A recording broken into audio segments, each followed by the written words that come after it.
Yo, what's up, guys? This is MJ User back with another video. And today we are in a different setup than usual, but I still want to try and pump out a video for you guys. And today we have my 2023-24 Premier League predictions.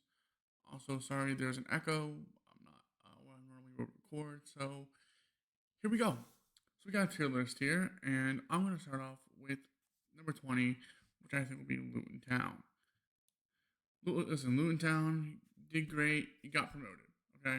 But I don't think you've made the signings to secure yourself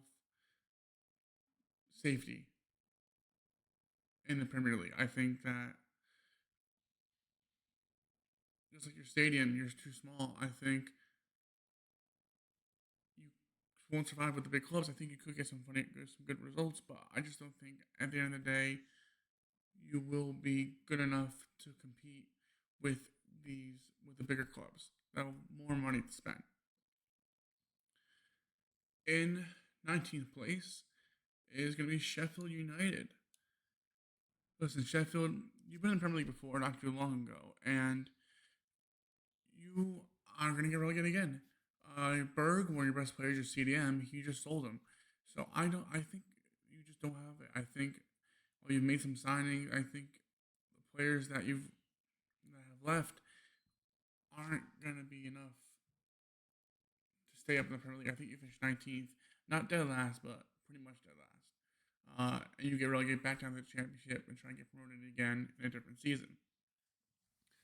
Now, finishing 18th place is going to be Nottingham Forest. Forest survived last year, and good for them. You know, they've won the Champions League before, but I don't think that they're gonna. I think they're gonna have that second season syndrome, that sophomore year, and have a slump, and I think they're gonna get relegated. I don't think that they've made sufficient signings enough to keep them up. They released a bunch of players, and I don't think that they have what it takes to stay in the Premier League. I think 18th, they get relegated, and they could build their way back up in the championship. Now, surviving just barely in 17th place, I have Wolves. Wolves, the signings they've made to the players that they've out is insane. They've brought in not a lot of players, and they've sold or released or loaned out so many players. And when I look at the Wolves team, I don't think they'll get relegated. I think they have better squads than these, but I think that they just barely have finished in 17th, and they stay in the Premier League, but just barely, maybe by 2, 3, 4 points. You know, they secure safety, and they stay in the Premier League for another season, but they definitely have to make some moves and get some better players, I think, for the upcoming seasons. Now, in 16th position is going to be Burnley. Burnley, who now have new owner, not full-time owners, but minority owners with JJ Watt and Dude Perfect. I think Burnley made some decent signings, but I do think they survive. I think they have a better squad, and I think they have definitely practice in the Prem. They've been in the Prem for a lot. So I think that Burnley does survive, but at the lower end of the table. All right, now heading into 15th place, I have Everton. Everton, I've also only made two signings: Danjuma and Ashley Young. And Danjuma does come in and take that kind of replacement. Ashley Young comes in as well. But I just can't see them doing better than they did in the previous year. They haven't made a lot of signings. They released some players too. So I think they do have a bad season, but they don't get relegated and they stay in the Premier League at 15th. Now at 14th position, I have Bournemouth. Bournemouth have made some signings. They brought in Ferrari, who they loaned out, but they also brought in Traore. They brought in Clivert as well. So they made some good signings in the attack. I think he's definitely where they needed to improve. Now they did lose Jeffrey Lerma, but they did sign that from Ajax, I think it was, or FC Midtjylland. It was something like that. No, it was from AZ Alkmaar that they signed him from, I believe, to kind of come in and replace Jeffrey Lerma. So they made some signings there, but I don't. I think they will get uh, kind of lower mid-table and stay in the Premier League this year. They could get relegated. It's definitely a possibility, but I don't think so. I think they stay here and they fight for another season in the Premier League. All right, and then finally for 13th place, I'm going to pick Fulham. Fulham, I feel like they've made okay signings. I feel like they've done something. But they did lose Solomon to Spurs, who I thought actually was a good signing when they originally got him. And Fulham had a pretty good year last year, but I think they'll have a little incline. They'll finish 13th, so it's not kind of where they want to be, but I think 13th is a great position for them. Uh, and I think that they'll work to be better. Now, in 12th position, I have Brentford. I think Brentford had a very good year last year, but I think they take a slight drop. They made some decent signings like Kevin Shade. I do remember them making, but I just think that they take a step back. They drop to 12th, and they go from there. Next up, in 11th, I have Crystal Palace. Listen, Palace, they lost Zaha, which is arguably the best. He's been there. He's been there for a while. Best player. He lost to free to Galatasaray of all clubs. So it's really interesting seeing Zaha not be with Crystal Palace. But I think they made some signings that can replace him and up to that. And actually, I think Palace have a decent season, finishing at 11th. I think it will be good for them. I think it's a decent finish mid-table that they can work on to build up next year. Now, finishing in 10th position, I have my team, West Ham United. West Ham, of course, finished near the end of the table last year, but we did win the Conference League, so we do qualify for Europa League, even though we didn't finish high in the table. But West Ham really have been terrible at making signings. With Moyes and a new defensive director we got from Leverkusen, they've kind of been butting heads, and it just hasn't been, our director from Leverkusen, like Steeden, I think is pronounced his name. He wants to get players more European, while Moyes wants a more British core. Now we lost Declan Rice. We sold Arsenal for a bag. We just sold Skamaka to Atalanta for like around 30 mil or 25 mil plus add-ons. Uh, we've loaned out a couple youngsters. Manuel Lanzini, he's gone to River Plate on a free deal. So we've lost like decent players, but we need to keep pushing in to sign players. We've signed one player, Edson Alvarez from Ajax, which I'm very happy for. He's actually probably going to be in London now, getting his medical done and stuff like that. But I really like that signing. Get a guy that was targeted by Dortmund, was at Ajax, very good, highest paid for a Mexican player. Now we're going after Harry Maguire and Scott McTominay, which I think the valuations are too high, and I don't want Harry Maguire, even though things are eyeing close to the signing of him. I agree we do need a center back and another center fielder and another like CDM, but also need an attacking midfielder and a striker. We need to fill holes and be smart with signings of players that we can get that I think will play good roles. Wesley Fofana from AS Monaco, another player we're keen on signing. I think we get him instead of McTominay. I think that would be a great signing. When we also look at a center back that we can need, I think Milikovic from Fiorentina. I know we've been linked with him before in the past. I think he would be a good signing. Someone who's young to come in and also help out because like Bonner, he's getting old. Kurt Cresswell also wants to move away from the club. Our left back, he's been here for 10 years, and if we were to sell him, I would like someone like Nuno Mendes from PSG. I think it would be a hefty fee, but I think it would be really cool. I think if we want to go splash on a center back, Kimpembe, but I think PSG signed like two or three new center backs, including Skriniar, who is a very top tier player. And yeah, Marquinhos, I think Kimpembe can come in, link up with Zuma and Aguard, and could be really, really good. I mean, there's other left backs out there that we could definitely go after. I think Norrie from Wolves could also be a signing that I like. I think also Alcaraz from Southampton, who got relegated, could be a good signing as well. Another Argentinian cam coming. There's De Cruz.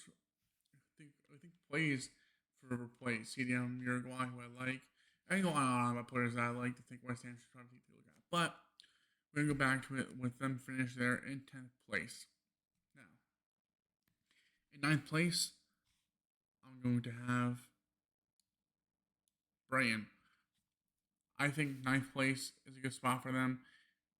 They've kind of sold a bunch of players, including McAllister, but they made some signings. I think just Brighton had a very good year last year. They're going to be in, I think, Europa League. But I think the Europa League will get to them. I think they maybe won't have that focus, kind of like how West Ham, I think, could have, with a lot of players in the rotation. But they still have Moise Caicedo and good players up top. So I think they finish in 9th place there.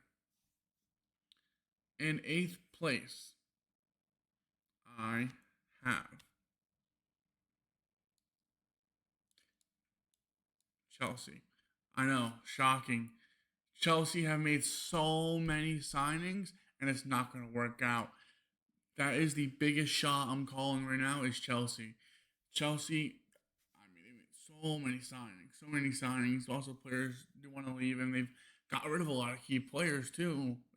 Like Conte, Mendy, just named two, and and other players, whether they're going to Saudi Arabia or other clubs. So they brought in some good signings, some youngsters, some young players that could grow, have very good potential. But they finished in 12th last year, had a bad year. I think they do bounce back and finish in 8th. But I think they could possibly go on a cup run and win a cup to guarantee them European football next year because I just don't see them finishing in a European spot. They possibly definitely could, but I think is an 8th. In 7th position, I have Aston Villa. Aston Villa made really good signings. Paulo Torres, Moussa Diaby, and these one and two other players too. I can't think of at the moment. Oh, Yuri Tillman. They made really good signings, and they really haven't lost that many players. So they made some good signings here. They've sold some players, gotten loaned out and released or whatever. But I think they've been very good, very smart with their signings, and I'm definitely seeing Aston Villa having a very good year this year. Now, in the Europa League this year, in 6th position, I have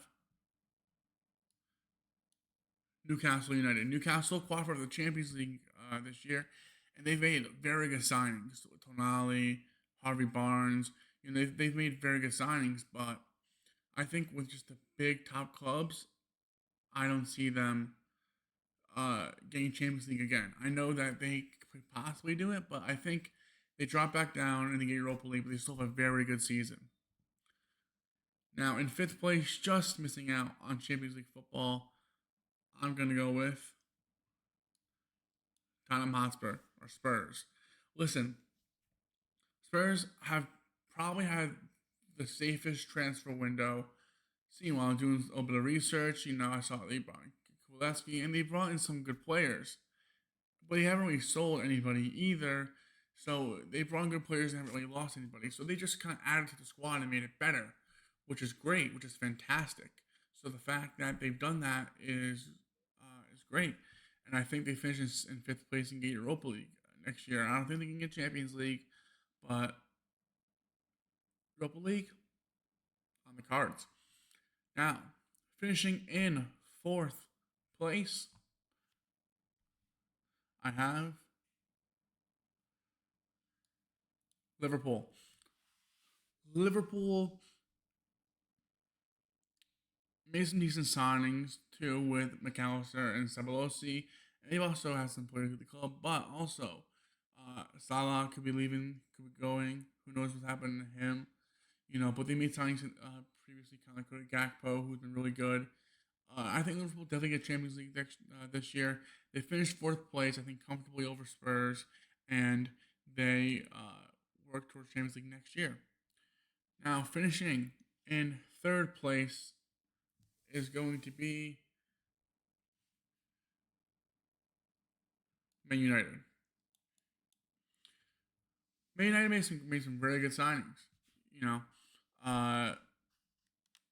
Harry Maguire's McTominay could be out to West Ham or to other teams, and they brought in their striker, which is why I'm thinking third and not second, is because they brought in the youngster from Atlanta who could be the next Haaland or could be someone really good, but they paid over 70 mil for him, and he's a little unproven, so we'll see how good he does in the Premier League for a big club like Man U.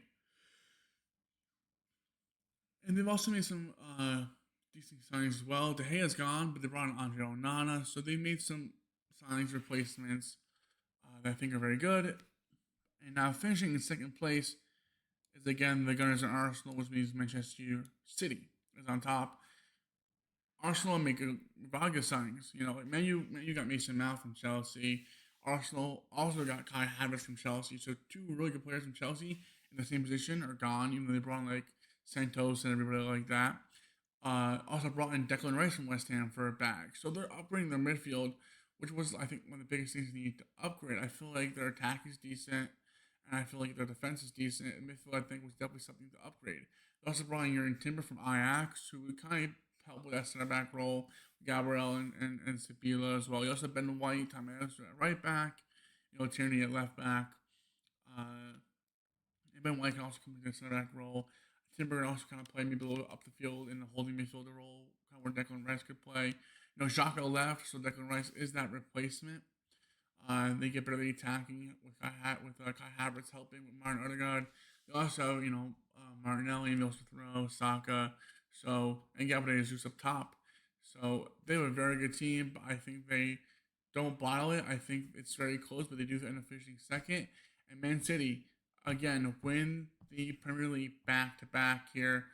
Erling Haaland is just a machine. He is a goal-scoring machine. I think he will have a season like this one here. Man City won the treble, and I expect them to repeat and win the Premier League. Now, Champions League and Cups, we'll have to see. But I think Man City, they're such a powerhouse. Yeah, they lost some players. I know they lost Gundogan to Barcelona, but they brought in Kovacic and they brought in some good players that I think will help them win the Premier League. So, a little recap: relegation, Luton Town, Sheffield, and Nottingham Forest. Lower mid-table, you got Wolves, Burnley, Everton, Bournemouth, and Fulham. Higher mid-table, Brentford, Palace, West Ham, Brighton, and Chelsea. Villa get Conference League, Newcastle and Spurs get Europa League, Liverpool, Man U, and Arsenal get Champions League, and then of course Man City get Champions League and are the champions of the Premier League. Well, I hope you guys liked the video. Please remember to like and subscribe if you're new, and we will definitely check on these rankings at the end of the season to see how good or bad my rankings were. So again, with that being said, have a nice day and peace out.